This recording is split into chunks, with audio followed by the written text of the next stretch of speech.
Облыс тұрғындары мен қонақтарының назарында патрульдік полиция ротасының қызметкерлері Атырау-Астрахань тас жолында жол көлік оқиғасын алдын алу мақсатында ескерту жұмыстарын атқаруда. Бүгін 2025 жылы қазан айының 1 күні 3 жол көлік оқиғасы орын алды. Атап айтсақ, маркасы Volvo жүк автокөлігі тоқтатылып ескертілді.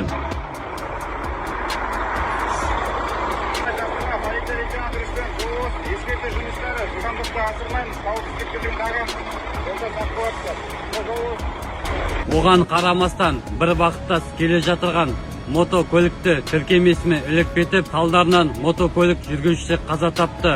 2 сағаттан кейін маркасы DAF жүк автокөлігі тоқтатылды.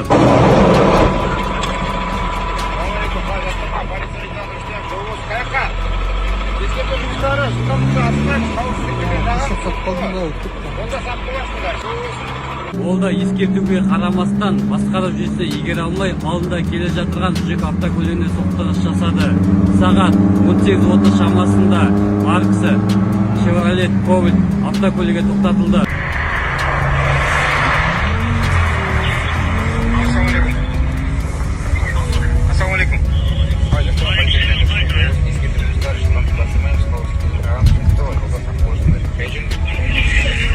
Ескертуге қарамастан Заборный елді мекен тұсында Nissan Tiana автокөлігімен соқтығыс жасайды. Салдарынан бір жолаушысы ауруханаға жеткізіледі. Құрметті жүргізушілер, полицияның ескертуіне мән берулеріңізді және жолда жылдамдықты асырмай жүрулеріңізді ескертеміз.